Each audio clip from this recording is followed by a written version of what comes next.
ایران اسرائیل جنگ تو ختم ہو گئی، لیکن اس جنگ سے جڑے سنسنی خیز انکشافات کا سلسلہ اب بھی جاری ہے۔ صہیونی میڈیا نے بھی اب اسرائیل میں ہونے والی تباہی پر سوالات اٹھا دیے ہیں۔ ایرانی میزائلوں سے اسرائیل میں کتنی تباہی ہوئی اور ایران نے اسرائیل کے جو ڈرونز گرائے اس سے اسرائیل کو کتنا نقصان اٹھانا پڑا، آئیے بہت سے سوالات کے جوابات جاننے کی کوشش کرتے ہیں۔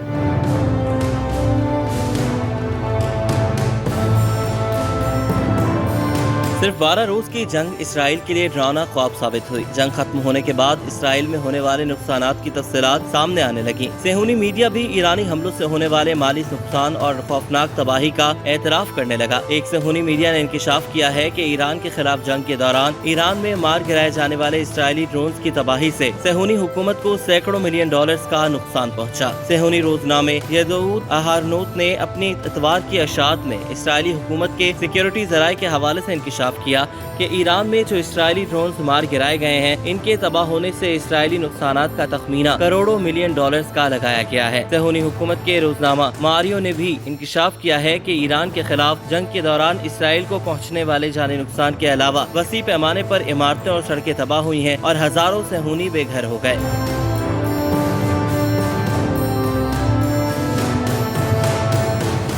صہیونی روزنامہ ماریو نے لکھا کہ یہ صحیح ہے کہ یہ جنگ صرف 12 دن چلی، لیکن اس میں ہونے والی بربادی بہت وسیع ہے۔ ایران کے بیلسٹک میزائلوں نے عمارتیں، ادارے اور مراکز سب کچھ تباہ کر دیا۔ ماریو نے لکھا کہ اس جنگ میں تباہ ہو جانے والے علاقوں کو اپنی پہلی حالت میں واپس لانے کے لیے برسوں لگیں گے، وہ بھی اگر یہ کام ممکن ہوا تو۔ صہیونی ٹی وی چینل 30 نے بھی انکشاف کیا کہ ایران کے میزائل حملوں سے اسرائیلی حکومت کے فوجی اور اسٹریٹجک مراکز کو ناقابل تلافی نقصان پہنچا، لیکن صہیونی حکام اور فوج نے اب تک اس بارے میں کچھ بھی نہیں کہا۔ ہارتس جریدے سے وابستہ صہیونی صحافی رافیف دروگیر نے بھی اعتراف کیا کہ ایران سے جنگ میں اسرائیل کو شدید ناکامی ہوئی۔ رافیف دروگیر کے مطابق صہیونی حکومت کے اعلیٰ سیاسی اور فوجی عہدیداروں کے دعووں کے برخلاف تل ابیب کو ایران سے جنگ میں اپنے اہداف حاصل کرنے میں شدید ناکامی کا سامنا کرنا پڑا۔ ہارتس اخبار میں شائع مضمون میں رافیف دروگیر نے لکھا کہ اسرائیل میں ایسا پروپیگنڈا کیا جا رہا ہے جیسے تل ابیب جنگ جیت چکا ہے، لیکن حقیقت یہ ہے کہ ایران سے جنگ کا کوئی بھی ٹارگٹ حاصل نہیں ہو پایا۔ صہیونی صحافی نے لکھا کہ ایران نے اس دوران بازان ریفائنری اور توانائی کے دیگر مراکز کو بھاری نقصان پہنچایا، جس کے نتیجے میں تل ابیب اپنے مقامی ضرورت کو بھی پورا نہیں کر پا رہا۔ دوسری جانب صہیونی حکومت کی توانائی کی تنصیبات پر ایران کے جوابی حملوں کے نتیجے میں غاصب صہیونی حکومت بین الاقوامی مارکیٹوں میں بری طرح متاثر ہو رہی ہے۔